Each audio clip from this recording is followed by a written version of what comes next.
ٹھیک ہے جی، آپ کا پوائنٹ آ گیا. رضا ہارون صاحب، پاکستان پیپلز پارٹی کے ووٹوں سے حکومت قائم ہے، آپ کو بھی اعتماد میں لیا گیا اس پورے معاملے پر، کیا پاکستان تحریک انصاف پر پابندی لگنی چاہیے؟ Thank you very much. ایک تو مجھے یہ پتا نہیں ہے، ظاہر ہے کہ لیڈرشپ اس حوالے سے کوئی نہ کوئی بیان دے گی، پارٹی کا اپنا کوئی بیان آئے گا کہ آیا پارٹی کو اعتماد میں لیا گیا تھا یا نہیں لیا گیا تھا.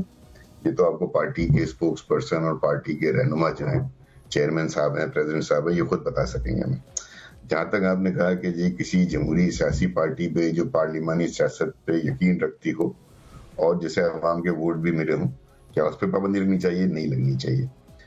پابندی جو پاکستان کا آئین ہے، اس کا آرٹیکل 17(2), یہ آئین یہ کہتا ہے کہ پابندی 2 صورتوں میں لگتی: جب بھی کوئی پارٹی جو ہے وہ پاکستان کی سوورینٹی یا انٹیگریٹی کے خلاف کسی ایکٹ میں ملوث پائی جائے. جبکہ سوورینٹی اور انٹیگریٹی جو ہے اس کو ڈیفائن کرنا ہے فیڈرل گورنمنٹ نے. یہ ذمہ داری آئین نے فیڈرل گورنمنٹ کی لگائی ہے کہ صرف وہ ایک ایسا ڈیکلریشن جاری کر سکتی ہے کہ سیاسی جماعت پر پابندی لگائے. مشکل اس میں یہ ہے، یا اس میں جو ایک سیف کلاوز رکھا گیا ہے عوام کی جمہوریت کی کو تحفظ دینے کے لیے، وہ یہ کہ پھر وہ 15 دن کے اندر وہ ڈیکلریشن جو ہے اسے بھیجنا ہوگا بحیثیت ریفرنس سپریم کورٹ میں. تو سپریم کورٹ وہ فائنل اتھارٹی ہوگی جو یہ طے کرے گی کہ کسی تو آپ دیکھیں نا آئین کتنا واضح اور کلیئر ہے کہ آئین نے بھی یہ معاملہ کسی ایک فرد کے ہاتھ میں نہیں رکھا ہے، کسی ایک پارٹی کے ہاتھ میں نہیں رکھا ہے، بلکہ اس میں اتنے اس میں سٹیپس رکھے ہیں، اتنے لاکس رکھے ہیں کہ کہیں نہ کہیں جمہوریت کو کسی ایک پارٹی کی، کسی ایک حکومت کی اپنی کسی ذاتی خواہش کی وجہ سے نقصان نہ ہو پائے. ابھی تو آج ہم نے اعلان سنا ہے. آپ سیاسی کارکن ہیں اور ایک طویل عرصے سے پالیٹکس کر رہے ہیں. پاکستان تحریک انصاف کی جو پچھلی 2-3 سال سے سیاست ہے اس کو دیکھتے ہوئے آپ کو کیا لگتا ہے کہ معاملہ ٹھیک سمت میں جائے گا، حکومت کا فیصلہ ٹھیک ہے؟ دیکھیں میں آپ کو وہی کہہ رہا ہوں نا کہ سوورینٹی اور انٹیگریٹی کے خلاف کسی کی پروف کرنا اٹس ویری ڈیفیکلٹ. اب جب تک کہ نہ میں نے وہ ثبوت شواہد دیکھے نہ آپ نے دیکھے، ہاں جن چیزوں کا انہوں نے ذکر کیا آج اپنی پریس کانفرنس ہے نا، ہمیشہ پریس کانفرنس کچھ اور ہوتی ہے اور جب وہ کاغذ پہ چیز آئی، جیسے سپریم کورٹ کے اندر بہت سے کامنٹس آپ سنتے ہیں، ججز جو ہیں وہ بہت سے کامنٹس دے رہے ہوتے ہیں، سوال پوچھ رہے ہوتے ہیں، وہ سارے کامنٹس جو ہے آرڈر کے ساتھ تو نہیں بن جاتے نا. ایسی پریس کانفرنس ایک الگ چیز ہے. اب جب اس کو کسی کاغذ کی شکل میں وہ ڈیکلیریشن جاری کریں گے یا ریفرنس بنائیں گے، وہ دیکھنا باقی ہے. 2 باتیں کی انہوں نے آج جو انہوں نے اس کا حوالہ دیا، انہوں نے کہا ایک سائفر کیس کا حوالہ دیا ایک انہوں نے فورن فنڈنگ کی بات کی ہے، اور ایک انہوں نے بات کی ہے یہ سائفر ہے، فورن فنڈنگ ہے، اور اللہ معاف کرے تیسرا میں بول رہا ہوں جی 9 مئی کے واقعات ہیں. اس طرح کے واقعات پر انہوں نے جو ہے پارٹی کے اوپر پابندی کی بات کی. اب یہ تمام چیزیں عدالتوں میں آلریڈی کہیں نہ کہیں موجود ہے نا، تو عدالتوں کے ورڈکٹ سے پہلے کوئی ورڈکٹ دینا اس کی کیا صورتحال ہوگی we don't know. Foreign funding کا جہاں تک معاملہ ہے اس میں آرٹیکل جو الیکشن ایکٹ ہے وہ بڑا کلیئر ہے، اور وہ اس کا 212 کا اگر آپ دیکھیں گے 212 کا جو نمبر 3 کلوز ہے، اس کا جو سی پارٹ ہے، وہ اینی فائنینشیل ایڈ یا حتی کیا کسی فورن نیشنل سے کوئی ایک ڈالر ایک پاؤنڈ نہیں لے سکتے. تو ہم نے دیکھا تھا وہاں تو، لیکن کہاں سے وہ چیز لائیں گے. دوسری انہوں نے جو ایک بات کی وہ جو بڑی نازک ہے، آرٹیکل 6 کی بات بھی ہوئی آج، اور آرٹیکل 6 جو ہے وہ عارف علوی صاحب پہ، قاسم سوری صاحب پہ اور بانی P T I Imran Khan صاحب پہ لگنے کی بات ہوئی ہے. یہ ہے ووٹ آف نو کانفیڈنس کا جو ججمنٹ آیا تھا سپریم کورٹ کا. اس ججمنٹ کا جو آرڈر ہے، اس آرڈر کا اگر آپ پہلا، چوتھا، 5واں نقطہ پڑھیں گے، ریسٹوریشن آف اسمبلیز ایک طریقے سے سمجھو کی تھی بلدیال صاحب کی بینچ نے، اس میں پہلا، چوتھا، 5واں، پہلے میں وہ کہہ رہے ہیں کہ جی ڈپٹی اسپیکر نے contrary to the constitution act کیا، یہ ججمنٹ ہے. 4تھ میں وہ کہہ رہے ہیں پرائم منسٹر نے contrary to the constitution act کیا.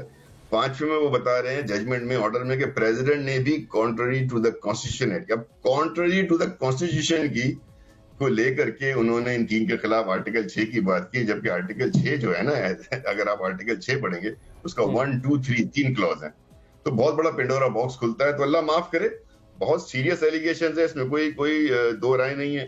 سیاسی جماعتوں کو اس پہ خوش ہونا چاہیے، نہیں ہونا چاہیے. کسی جمہوری جماعت پہ پابندی لگی اچھی بات نہیں ہے، لیکن پھر کسی جمہوری جماعت کا ان ایکٹیویٹیز میں ملوث ہونا، اور اس کے اگر یہ بہت بڑا اگر ہے، مجھے نہیں معلوم، اگر وفاقی حکومت کے پاس کے ثبوت ہیں تو پھر یہ آئین اجازت دیتا ہے، اور یہ پھر بڑی تشویشناک بات ہے. لیکن آئی وڈ سجیسٹ کہ اس کے اندر جو ہے وہ پابندی بہرحال جمہوری یہ ہو چکا ہے حیدرآباد ٹریبونل میں. آپ نیب پہ پابندی لگا کے دیکھ چکے. غالباً 1974 میں ہوا تھا, میرے باقی دوست بتائیں گے. 97 حیدرآباد میں نیب پہ پابندی لگائی تھی آپ نے, تو ANP بن گئی تھی.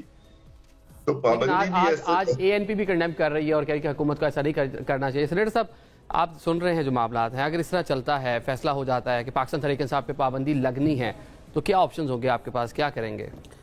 دیکھیں جی, ابھی رضا ہارون صاحب نے جو الیکشن ایکٹ 2212 کی بات کی ہے, تو اس میں اگر آپ شک نمبر 3 میں جائیں اور اس کے آگے جائیں تو وہ آپ کو بتاتا ہے فورن فنڈڈ پولیٹیکل پارٹی سے مطلب کیا ہے. اب آپ اس کے بعد دیکھ لیں, ایک ہوتی ہے فورن فنڈنگ, جو آپ کی پولیٹیکل فنڈنگ ہے وہ آ رہی ہے, اس میں اگر 1-2 چیکس آپ کے غلط آتے ہیں وہ کانفسکیٹ ہو جاتے ہیں, یا آپ کا جو وہ ہے وہ یہ الگ چیز ہے. یہ وہ فنڈنگ ہے جو آپ پارٹی کے لیے لوگوں سے لیتے ہوتے ہیں, یہ ایک چیز ہے. ایک ہے پولیٹیکلی فنڈڈ, مینز کہ آپ بنتے ہی کسی اور باہر کے کسی ملک کے actually you are a branch. ابھی مشتاق صاحب نے 1-2 باتیں کی. پہلے تو میرا نہیں خیال تھا کہ ایک آدمی جو صحافت میں رہ چکا ہو وہ اس قسم کی بات کرے گا, لیکن ہر قسم کے لوگ ہیں ہر جگہ پہ, اچھے برے ہر جگہ پہ, بعض بہت برے ہیں بعض بہت اچھے. مجھے ایک بات بتائیں, مجھے یاد پڑتا ہے, وہ کہ تجھے یاد ہو کہ نہ یاد ہو, مجھے یاد ہے ذرا ذرا, کس ملک انڈیا نے کہا تھا کہ کس کے اوپر انہوں نے انویسٹمنٹ کی ہے, کس پولیٹیشین کے اوپر انویسٹمنٹ کی ہے؟ میں نے کبھی نہیں سنا کسی سے کہ انہوں نے کہا کہ عمران خان کے اوپر انویسٹمنٹ کی ہے. ہاں مجھے یاد ہے کہ میاں نواز شریف کا نام ضرور آیا تھا کہ ہم نے ان پہ بڑی انویسٹمنٹ کی ہے. نمبر 2, رضا ہارون صاحب کی لیڈر اس وقت تو شاید یہ نہیں تھے اس میں, لیکن آج ہیں, بے نظیر صاحبہ نے کہا تھا کہ میاں نواز شریف صاحب نے ایک ٹیررسٹ آرگنائزیشن سے فنڈنگ لی تھی. یہ ان کا انٹرویو ہے, میرا نہیں ہے. اچھا, پھر انڈیا میں جا کے کس پرائم منسٹر نے کہا تھا کہ یہ سارے جو اٹیکس ہوتے ہیں یہ پاکستان سے ہوتے ہیں؟ کسی ایک پرائم منسٹر نے کہا تھا. اچھا, اس کے بعد جو رشیا میں جب وہ ہوئی تھی, یہ کانفرنس ہوئی تھی, اس میں حریت والوں سے ملنا گوارا نہیں کیا تھا, ریفیوز ٹو میٹ دیم. کون سا پرائم منسٹر تھا؟ میاں نواز شریف. ڈون لیکس کنہوں نے کی ہے؟ یہ ساری چیزیں انہی لوگوں کی تو تھی. تو as far as I am concern, اگر آپ اس پیمانے میں کرتے ہیں تو ان سے زیادہ بڑا. اچھا مجھے ایک بات بتائیں, کس نے پاکستان کے اندر انڈیا کے ایک علاقے کا نام اپنے نام کے ساتھ کر دیا ہے؟ چلیے وہ تو لوگ ایک منٹ ہے نا, محبت ہوتی ہے نا, اپنے علاقے سے محبت ہے نا, جس علاقے سے. یہ ایکچولی میں آپ کو یہ بات بتا رہا ہوں, اگر میں پاکستان میں اپنے علاقے کا نام انڈیا کے کسی علاقے کے نام کے ساتھ رکھ لوں, مجھے یہ پتا چلتا ہے کہ میری محبت انڈیا میں ہے. میرا دل آج بھی انڈیا میں ہے.